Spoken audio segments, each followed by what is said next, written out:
Por favor, meu amado irmão, abra sua Bíblia no livro de 1 Coríntios, no capítulo 15. Nós estamos nesse texto a partir do versículo 29. 1 Coríntios, capítulo 15, a partir do versículo 29.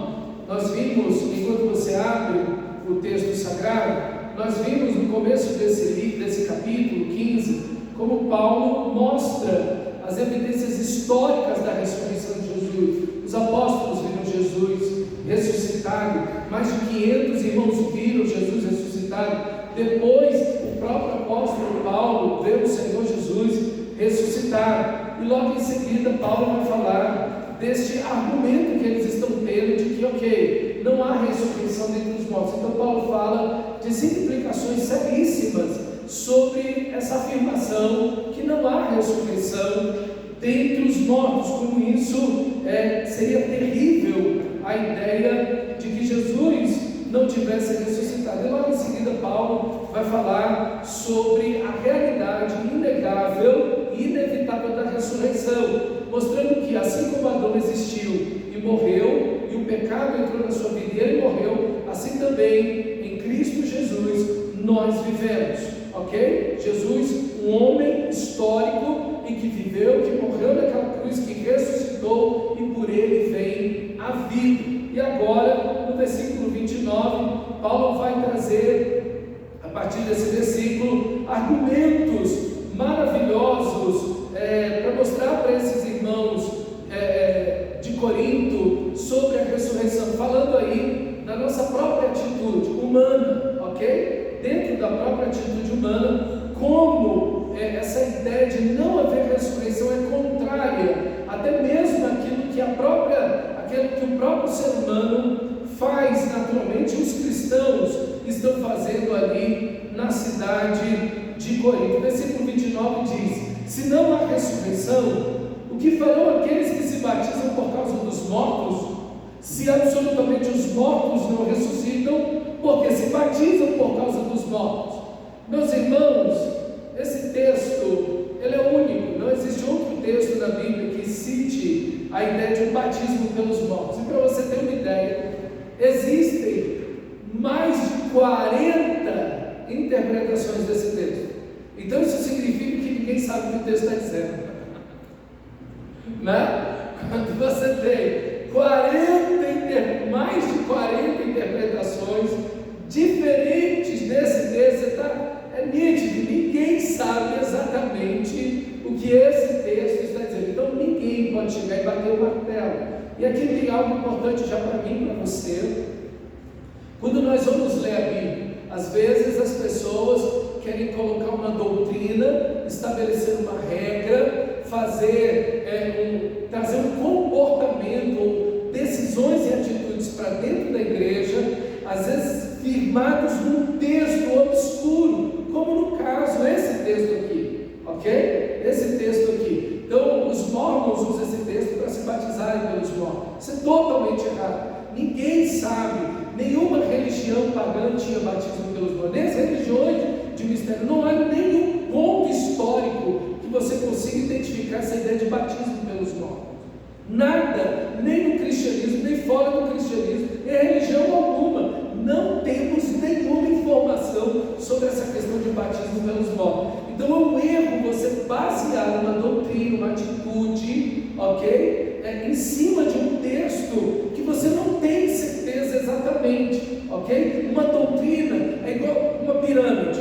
Ela tem uma base muito larga e em cima ela afina, né? Ela afunila em cima. É a mesma coisa. Nós temos muitos textos, nós temos muitos versículos, nós temos muitos exemplos históricos e bíblicos, e aí você forma a doutrina em cima de um grande alicerce. Você não pode inverter a pirâmide, ok? Você tem um texto único e dali você forma um monstro de doutrina. Não pode fazer isso, ok? Então cuidado quando você se aproxima da Bíblia para fazer afirmações ou alguma coisa assim. Então exatamente ninguém sabe o que esse texto significa. Eu quero dar para você 2 ideias que talvez tenha alguma coisa relacionada com o texto, tenham coerência com o texto, ok? Mas eu não posso também afirmar, porque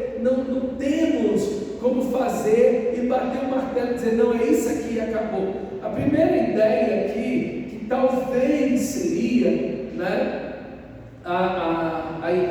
aquilo que o texto está querendo dizer, é que eles poderiam realizar batismo no dia em que Marte tivesse morrido. Então, temos irmãos aqui que nasceram de novo, nós preparamos eles por 3 anos, que é o costume da igreja, preparar os discipulados por 3 anos e depois o batismo. Talvez eles aguardassem o dia em que um irmão em Cristo morreu, por causa do Evangelho, iam lá e faziam o batismo no dia que aquele irmão em Cristo tinha morrido. Ok? Para imitar a fé do irmão, para lembrar da atitude maravilhosa que aquele irmão teve por Cristo, pela igreja, pelo Evangelho, e aqueles que estão sendo batizados, naquele dia podemos se inspirar na ideia da vida maravilhosa que aquele irmão viveu e sofreu por Cristo.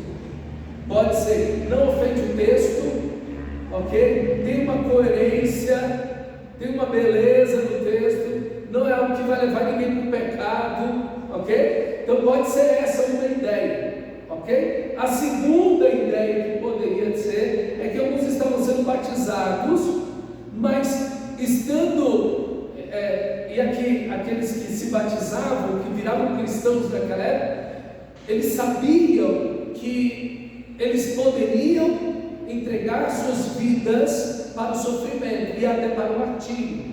Então, quando a fogueira se acende, né? Essa era uma ideia bem dos puritanos, né? Quando a fogueira se acende, poucos se convertem. Por quê?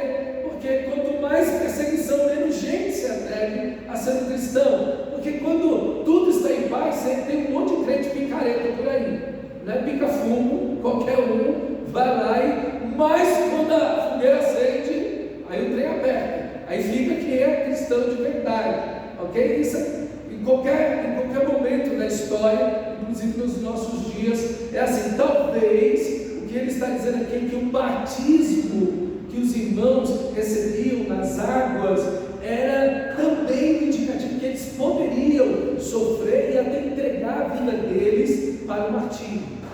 Também pode ser essa uma ideia que o texto queira transmitir, ok? Mas, de qualquer forma, uma coisa a gente tem certeza: a atitude aqui desse batismo contraria o argumento deles que não há ressurreição. É esse o ponto de Paulo. Se vocês estão tendo essa atitude de batizar porque o irmão morreu em Cristo, foi um mártir em Cristo, e vocês estão se inspirando na vida dele, ou vocês estão se batizando esperando o sofrimento e o martírio, então como é que vocês dizem que não tem ressurreição dos mortos? Não faz sentido essa atitude de fazer um batismo nesse sentido, nesse indicativo que o batismo teria, ok? Então, de qualquer forma, aqui fica uma coisa sem pé e cabeça. Isso é, a própria atitude deles de realizar esse batismo prova que eles, em alguma medida, entendiam que havia uma ressurreição, ok? O segundo argumento de Paulo está aí no versículo 30, e agora Paulo vai falar dos seus próprios sofrimentos, e não apenas dos seus próprios sofrimentos, de toda a equipe que está com ele, e também pessoas que sofriam por causa do Evangelho. Quanto a nós, porque nos expomos a perigos o tempo todo, todos os dias enfrento a morte, irmãos. Isso digo pelo orgulho que tenho de vocês em Cristo Jesus, o nosso Senhor. Se foi por meras razões humanas que lutei com feras em Éfeso, que ganhei com isso? Se os mortos não ressuscitam, comamos e bebamos, porque amanhã morreremos. Então o argumento de Paulo aqui, veja, é um argumento que se baseia na atitude que os coríntios estão tendo em relação ao próprio batismo que eles estão realizando, e agora aquilo que Paulo mesmo está sofrendo por causa do Evangelho. E ele está dizendo aqui, ele tem perigos o tempo todo, e ele diz: todos os dias enfrento a morte. Então veja a situação de ser um apóstolo naquele momento. Muitos cristãos fervorosos, que pregavam o Evangelho, que viviam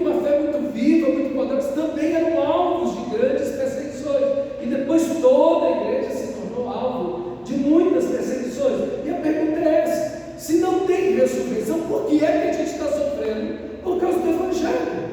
Não faz o mínimo sentido a afirmação que vocês, Coríntios, estão fazendo. Se não tem ressurreição, por que a gente está sofrendo? Porque eu estou lutando com feras, porque eu estou passando tantas necessidades, e fome, e privações, estou sendo exposto à morte todos os dias. Eu enfrento perigos, ele diz, o tempo todo. Então não faz sentido sofrer tanto por Cristo, não faz sentido passar por tantas lutas, se a vida é só essa, não tem ressurreição dos mortos. Qual é a solução? Comamos e bebamos, porque amanhã morreremos. Então Paulo aí faz a citação de Isaías, capítulo 22, versículo 13, é bem interessante, como a ideia do que está acontecendo no livro de Isaías. Paulo faz essa aplicação aqui, usando essa expressão, comamos e bebamos e amanhã morreremos. O povo de Israel estava debaixo de um afundamento espiritual muito grande. A Assíria, que era um império, estava vindo, crescendo e vindo contra todas as nações que estavam ali ao redor, e inclusive vindo contra a nação de Israel, e depois dos assírios vinham os babilônicos, ok? Então, as nações que estavam ali pertinho, ok? Uns dos outros, junto com o povo de Israel, o que eles fizeram? Eles fizeram uma confederação, se juntaram todas as nações para lutar contra a Síria, se juntaram todas as nações para lutar contra os babilônicos que viriam posteriormente. Então, eles estão confiados no dinheiro, na força, nas armas e na confederação que eles montaram para poder vencer os inimigos, quando eles deveriam andar pela fé. O povo de Israel deveria viver pela fé. Eles deveriam confiar em Deus, deveriam buscar o Senhor. A confederação, a aliança que eles deveriam ter feito, deveria ser voltar-se para Deus e não ficar fazendo alianças políticas e militares com as outras nações. Não, só tinha que se arrepender e dizer: olha, se os inimigos estão vindo, é porque nós estamos desobedecendo ao Senhor. E o profeta Jeremias e o profeta Isaías vão dizer: olha, é Deus que está mandando esses inimigos aqui para corrigir vocês, não é um acaso. O sofrimento que vai vir é um sofrimento que eu estou trazendo, ok? É eu que estou trazendo esse sofrimento. É dito muitas vezes no livro de Isaías e Jeremias isso. E aí o povo de Israel vive um pecado imperdoável. Qual é o pecado imperdoável? É que eles não andam pela fé, eles não se voltam para Deus. Esse é um pecado imperdoável, porque você rejeita a graça de Deus, rejeita a graça de Deus, vez tras vez, ano atrás ano, e as décadas vão passando e você vai rejeitando a graça de Deus, endurecendo o seu coração. Como é que você pode ser salvo? Não tem como você ser salvo. Então aqui Paulo toma essa ideia e essa expressão comamos e bebamos porque amanhã morreremos, é uma atitude de orgulho que Israel está tendo contra Deus. Nós vamos morrer, mas não nos voltamos para ti, Senhor. Nós vamos morrer, os inimigos vão vir, mas nós não nos voltamos para ti. É uma vida sem esperança, é uma vida sem uma perspectiva espiritual e sem uma perspectiva da eternidade. É só o aqui e agora, é só o dinheiro, a comida e os prazeres. É só isso, é só isso. E esse é o pensamento que está na cabeça da igreja de Corinto. Tudo é o dinheiro, os prazeres e a comida. Por isso Paulo vai dizer: comamos e bebamos, porque amanhã morreremos. A igreja de Corinto não tem nenhuma perspectiva espiritual e ela não tem nenhuma perspectiva correta da eternidade, assim como o povo de Israel em Isaías. Então, meus irmãos, quem vive assim não liga para o reino de Deus. Quem vive assim não liga para culto. Quem vive assim não está nem aí para a Bíblia, para a oração, para quê? O meu negócio é ganhar dinheiro, o meu negócio são os meus prazeres e comer, beber as necessidades básicas. Irmãos, quem vive assim, me perdoe, mas são animais que vivem assim. O animal só está preocupado com uma coisa: em acordar, caçar, comer, deitar e dormir. Se você tem um cachorrinho em casa, um pet, É tudo que ele faz na vida. Ele dá umas reboladas lá, sai correndo de um canto para o outro, come, brinca um pouquinho, deita e dorme. Acorda, brinca um pouquinho, come, deita e dorme. Quem vive assim é um ímpio. Essa expressão comamos e bebamos era uma expressão de se entregar completamente aos prazeres, sem freio, sem limites. E a cidade, quando eles dizem isso em Isaías 22, a cidade de Jerusalém está rodeada, os inimigos estão lá, e no lugar deles se arrependerem e buscarem a Deus, vamos encontrar a eternidade. Os inimigos vão vir, foi Deus que trouxe, e nós deveríamos nos arrepender dos nossos pecados. O que eles estão dizendo? Comamos e bebamos, que amanhã morreremos. Veja como o pecado ele produz uma dureza no coração do ser humano, e é por isso que você nunca pode, meu amado irmão, brincar com o pecado. Você nunca pode brincar com essa questão da frieza espiritual.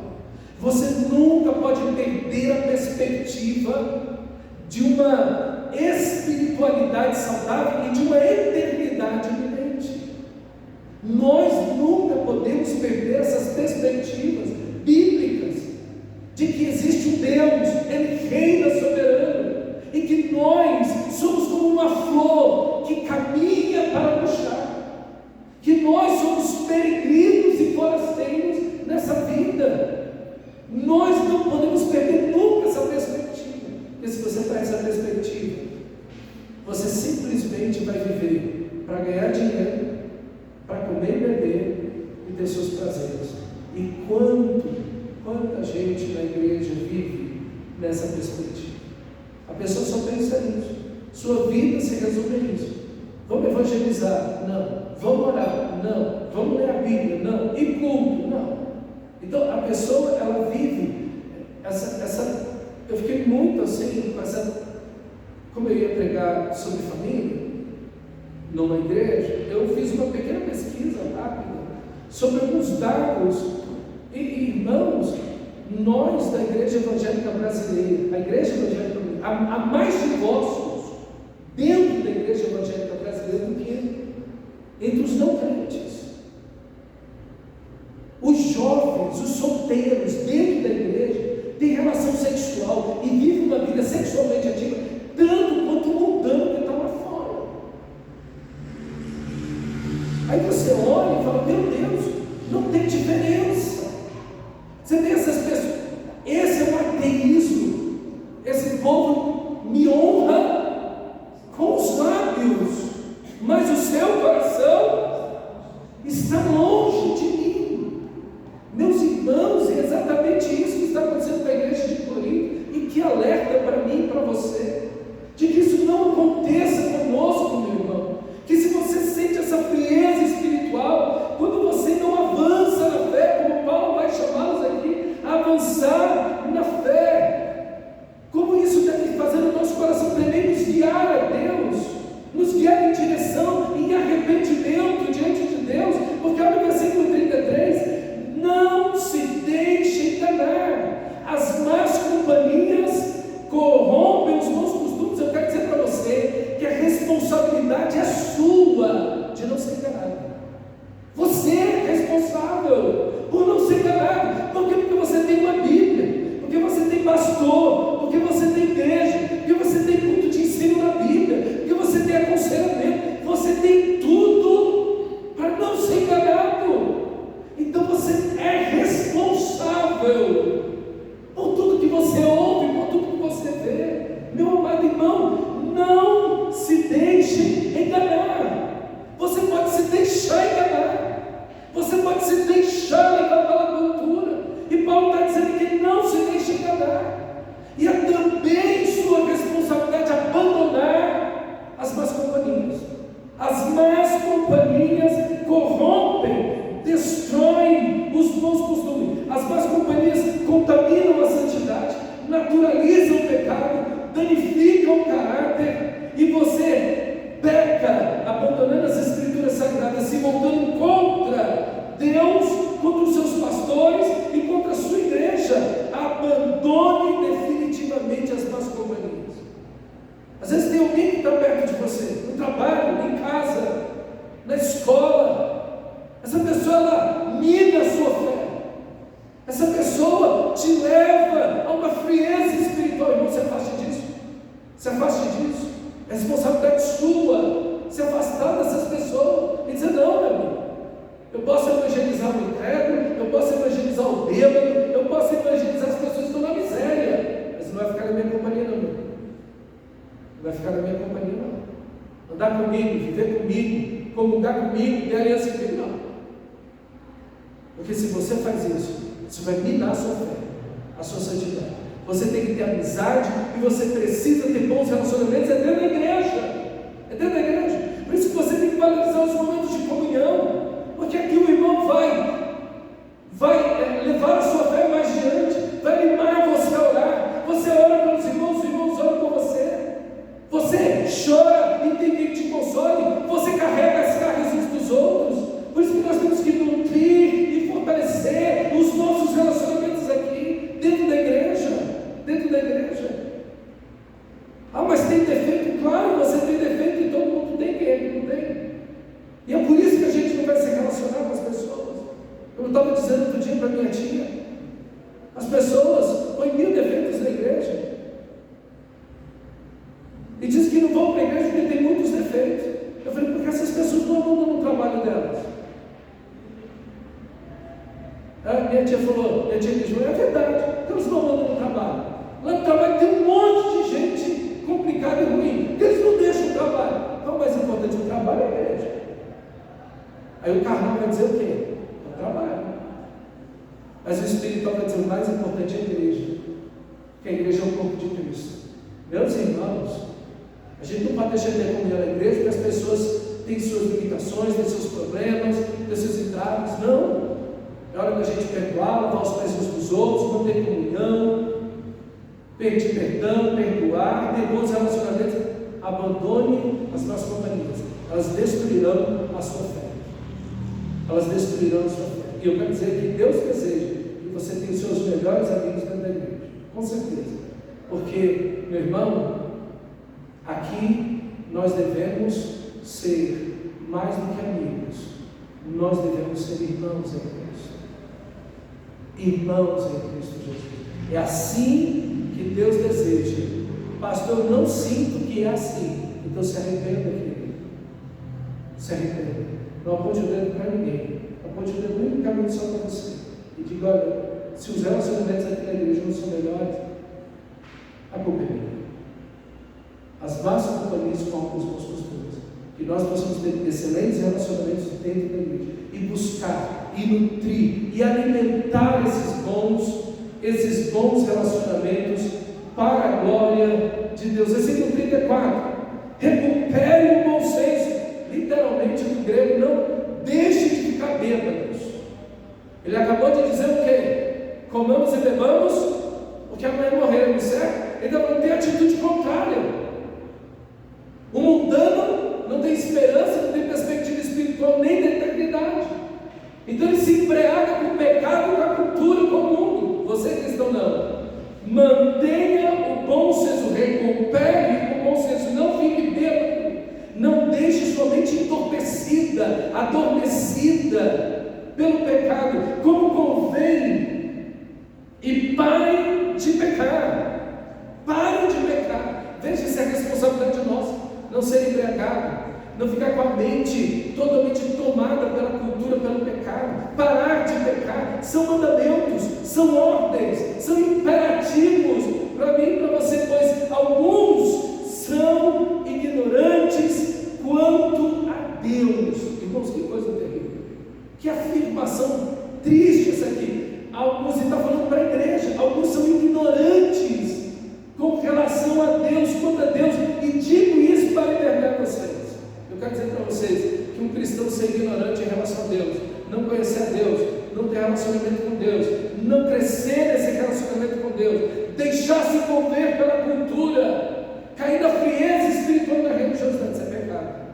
E você precisa de arrependimento. Parem de pecar, ordena o texto sagrado. Não tem negociação. Não tem negociação. A gente não fica com pedaços de uma doutrina errada, com comportamentos errados, negociando com o pecado aqui e ali. Não. tinha que fazer um corte limpo aqui. E dizer, olha, eu morri para o pecado. Estou deixando isso para trás, eu estou vivendo uma nova vida em Cristo, para a glória de Deus. Meus irmãos, como essas atitudes são fundamentais na nossa vida, Quantos crentes embriagados por causa do mundo?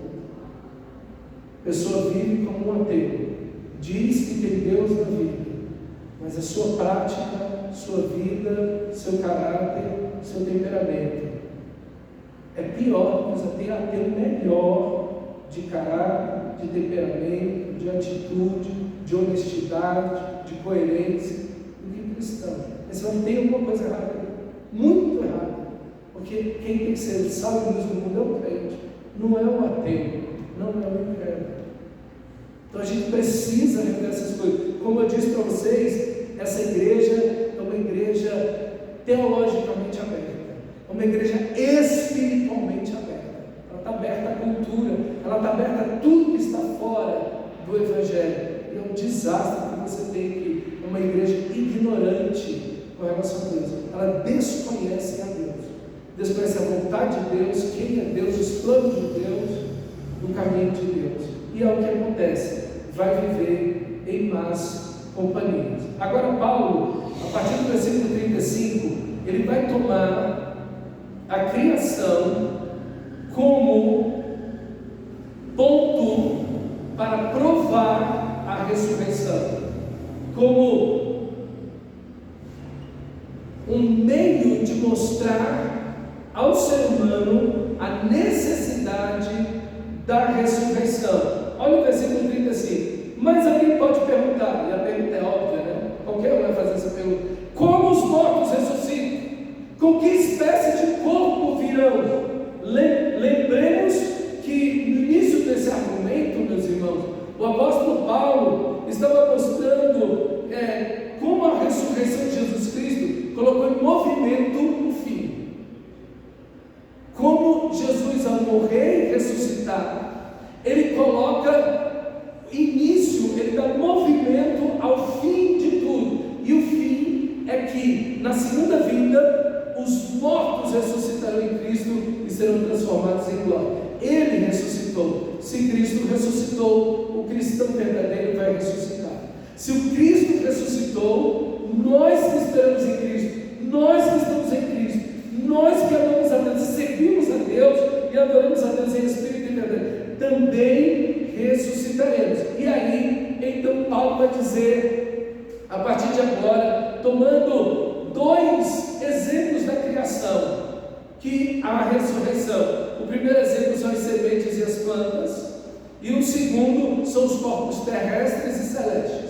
Então, a partir disso, ele vai mostrar, olha, na própria criação, Deus revela a necessidade da ressurreição. Olha o texto. Mas alguém, isso, versículo 36, insensato, o que você semeia não nasce se não morrer primeiro, ok? Então, ele mostra que essa é a primeira afirmação, a morte antecipa a ressurreição. Então, a ideia aqui de Paulo é que a morte, como consequência do pecado, porque o salário do pecado é morte, em Cristo Jesus, ela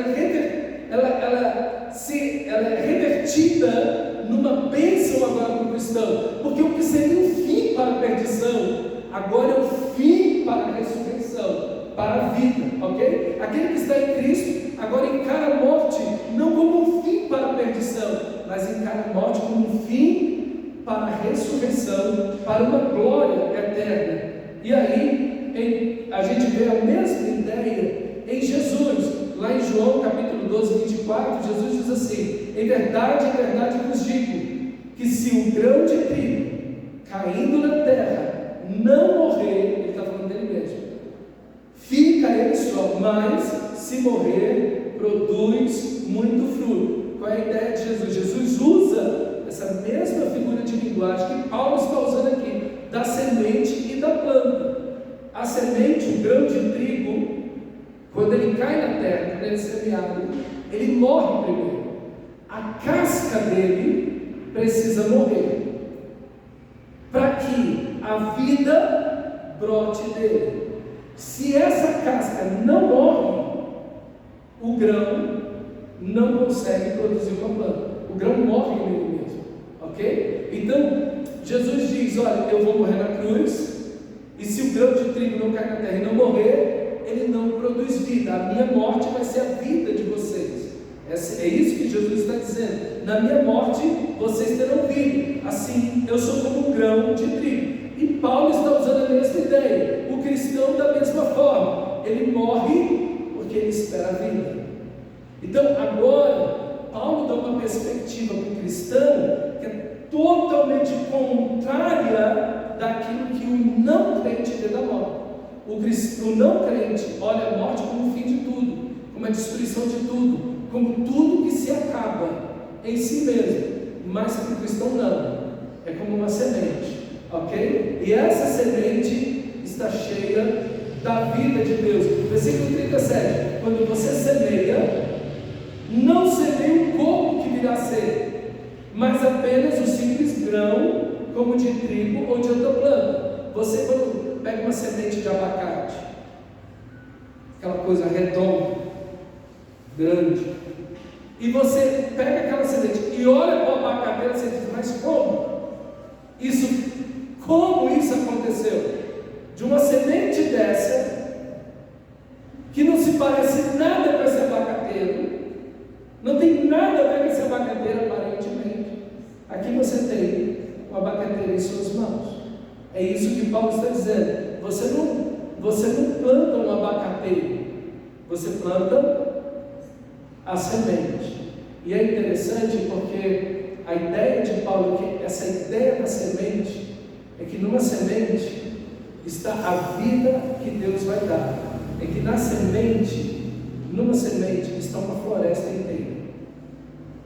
Num abacateiro ou numa semente de abacate, você tem uma árvore. Um abacateiro deu quantos abacates em sua vida inteira? Centenas, milhares de abacateiros, de frutos. De cada uma daquelas sementes se produziu uma árvore.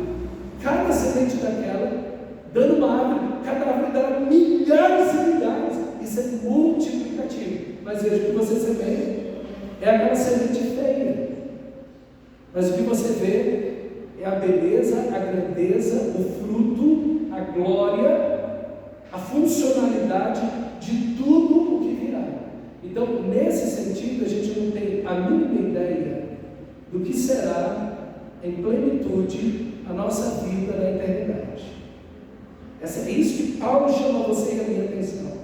A sua vida hoje é uma semente. É o que ele vai dizer. Você semeia um corpo natural, em desonra, em fraqueza, mas ressuscita em glória, em força, em poder. Ok? Então, aqui a ideia de Paulo é que primeiro vem aquilo que é natural, depois o que é espiritual. Olha o versículo 38. Mas Deus lhe dá um corpo segundo a vontade dele, e dá a cada espécie uma semente, um corpo apropriado. Então, assim como Deus ordenou toda a criação e a diversidade de cada semente, e em cada semente diversa você tem diversas espécies de planta, da mesma forma Deus tem ordenado o seu povo na ressurreição um corpo de glória, como Paulo vai dizer, um corpo espiritual. Um corpo espiritual. Então, o Deus que ordenou a criação é o Deus que ordena a nova criação. É Deus que vai dar esse corpo para a gente. É Deus que vai nos conceder esse corpo da ressurreição. Ok? Esse corpo, ele é espiritual, ele não é imaterial. Ele tem uma materialidade, mas ele é espiritual. Veja, quando Jesus ressuscita, ele come, mas ele tem um poder de entrar em lugares fechados, enfim. É um corpo espiritual. Só que o corpo de Jesus em glória é diferente do corpo que ele ressuscitou. Quando João olha Jesus, ele cai como morto. Seus olhos são como chamas de fogo, sua voz como um trovão. E Paulo vai dizer que nós vamos ter a mesma imagem do Senhor da glória. Por isso que Jesus vai dizer que os justos brilharão como o sol no reino de seu Pai. É nessa perspectiva que você tem que viver, cristão. É nessa perspectiva que você tem que viver. Olha como as coisas que você tem nessa vida ficam pequenas, diante dessa perspectiva celestial, espiritual. Quanto menos perspectiva espiritual e celestial você tem, mais carnal, mais apegado às coisas que você tem. Você vai lutar por centavos, você vai lutar e brigar por migalhas, ninharias, você vai abrir guerra contra tudo e todos. E agora, a segunda afirmação de Paulo são os corpos terrestres e os corpos terrestres. Versículo 39: nem toda carne é a mesma.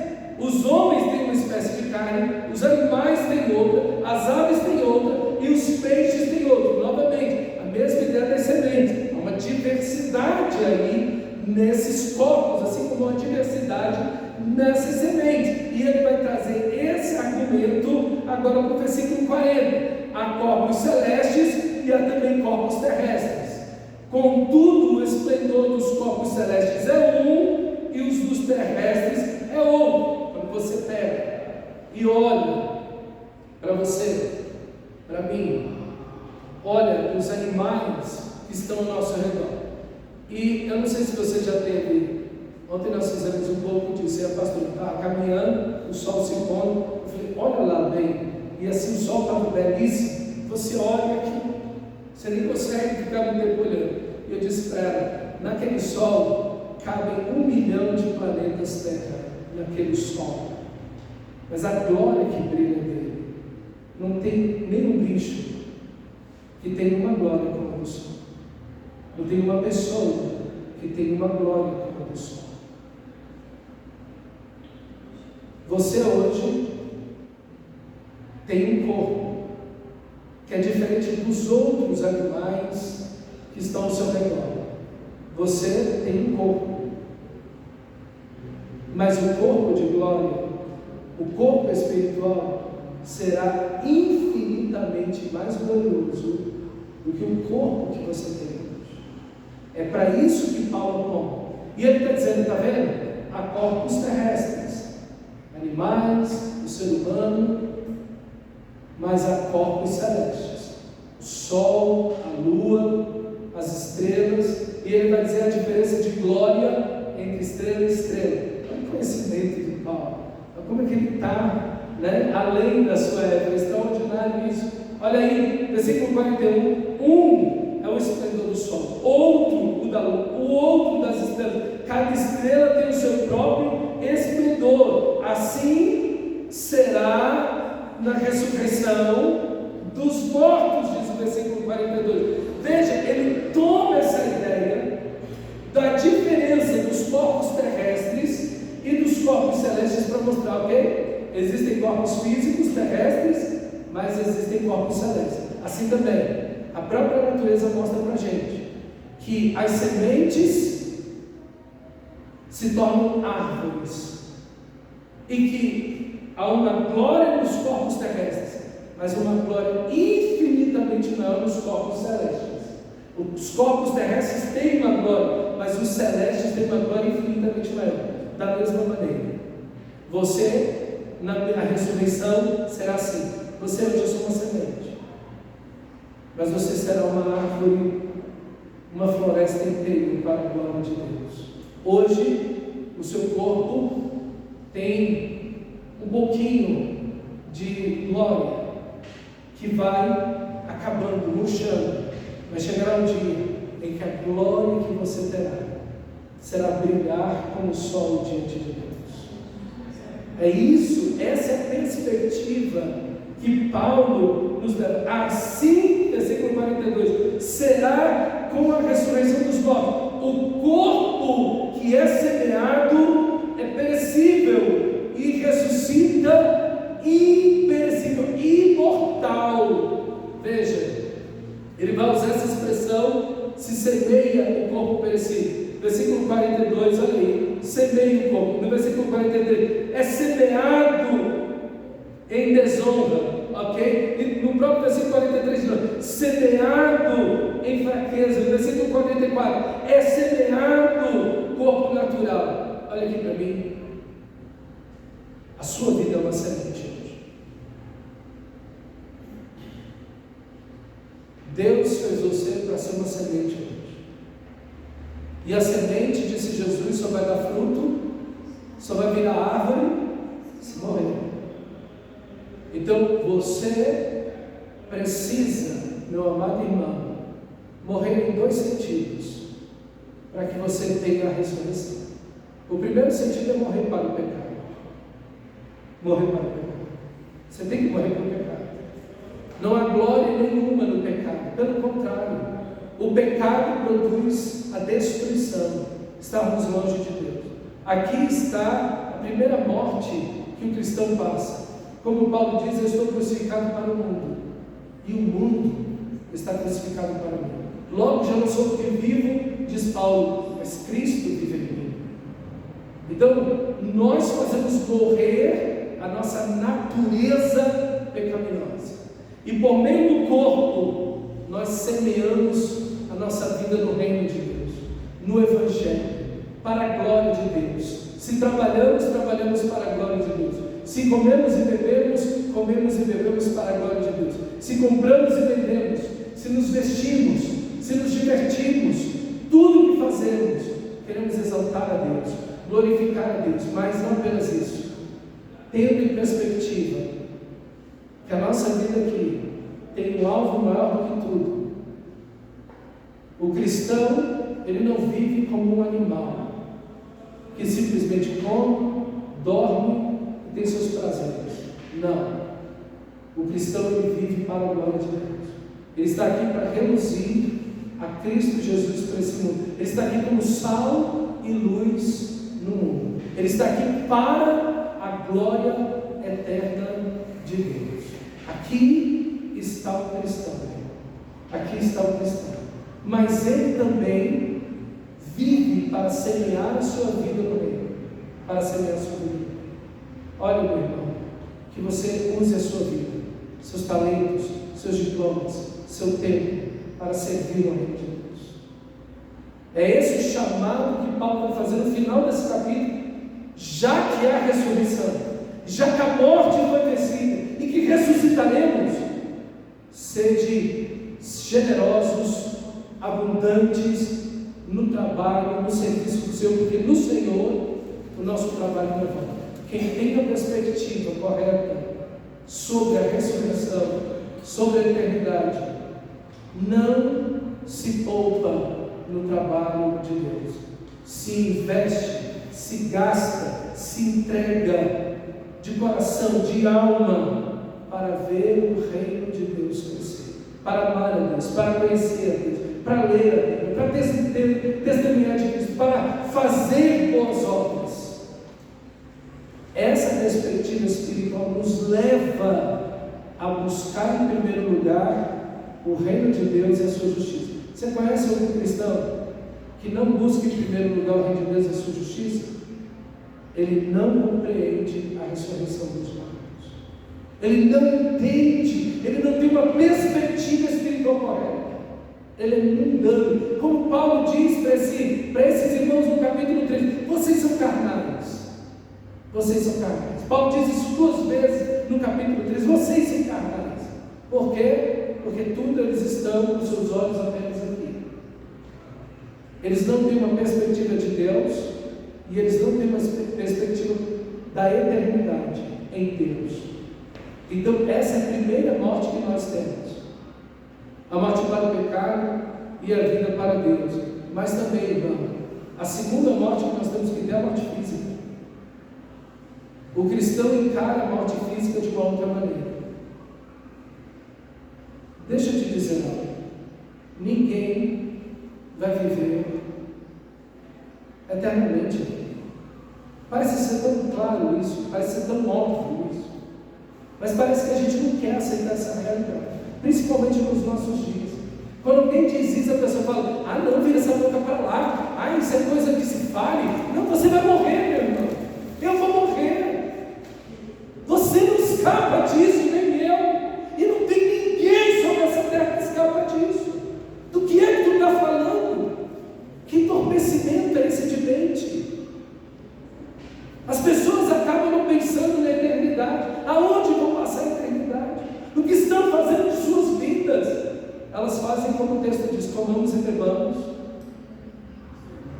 Só que amanhã viveremos, né? Hoje em dia, não é amanhã morrer. Amanhã viveremos e seremos eternos aqui. Forever young, para sempre jovens. Essa é a música da década de 70, que nós vamos ser jovens para sempre. Que infantilidade, que bobeira, que besteira. Meus irmãos, estamos nessa direção, mas o crente não está na direção da destruição, ele está na direção da glória. Paulo diz: para mim, viver é Cristo. Se eu estou aqui, é por Cristo, é para Cristo. E o morrer é lucro, porque estar com o Senhor é infinitamente melhor.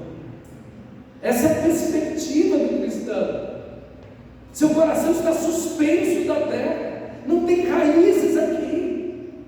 Ainda que ele seja abençoado, ainda que ele conquiste coisas, ainda que ele tenha bênçãos financeiras de Deus, seu coração não está aqui, seu coração está no seu Senhor, e ele está trabalhando aqui para o reino de Deus, para a glória de Deus, buscando em primeiro lugar o reino de Deus e a sua justiça. Por isso que ele não tem que andar ansioso pelo que tem que comer, vestir, beber. Não, ele se entregou a Deus. É o Senhor que cuida dele. A preocupação dele não é comer, vestir e beber. Essa é a preocupação de quem está sem Deus. A ansiedade de quem está sem Cristo. A preocupação do cristão é buscar em primeiro lugar o reino de Deus, é amar a Deus, é conhecer a Deus, é glorificar o seu Senhor. Ok? Então essa é a perspectiva. Esse é o ponto do nosso texto. Então ele diz: é semeado um corpo perecido, ressuscita e perecido, que não morre. Versículo 43: é semeado em desonra, porque nós pecamos, nós não queremos viver o pecado, mas o pecado ainda é uma realidade em nossas vidas. Em desonra, ressuscita em glória, nunca mais pecaremos. É semeado um corpo em fraqueza, envelhecido, fraco, doente, e ressuscita em poder. É semeado um corpo natural, esse corpo de carne e osso, mas ressuscita um corpo espiritual. Veja, um corpo espiritual que ressuscita. Se é corpo natural, há também corpo espiritual. Assim está escrito na criação, lá em Gênesis: o primeiro homem, Adão, tornou-se um ser vivente. Essa aqui é uma expressão da Septuaginta. O último Adão, e aqui Paulo fala, é o Espírito que dá vida, que é Cristo Jesus. Jesus nos deu vida e vida eterna. Não foi o espiritual primeiro, mas sim o natural. Depois dele, o espiritual. Assim nós primeiro semeamos um corpo natural e esperamos um corpo espiritual. Primeiro o homem era do pó da terra, o segundo homem, ele é do céu. Os da terra, todos nós, são semelhantes ao homem terreno, como Adão, carregamos as mesmas características. E os que são do céu, aqueles que nasceram de novo, cristãos verdadeiros, ao homem celestial, que é Cristo. Como tivemos a imagem do homem terreno, como parecemos com Adão, assim teremos a imagem do homem celestial, que é Cristo. Bendito, irmão, seja o Senhor. Bendito seja Deus, que não nos deixou perecer nos nossos pecados. É essa a perspectiva da sua vida. Você deve viver sob essa perspectiva. Você deve trabalhar sob essa perspectiva. Com seus olhos aqui, sabendo, conheço a Deus e espero essa eternidade em Deus, essa ressurreição, porque o corpo é para o Senhor. Diz Paulo no mesmo livro, no capítulo 5 e 6, o corpo é para o Senhor e o Senhor para o corpo.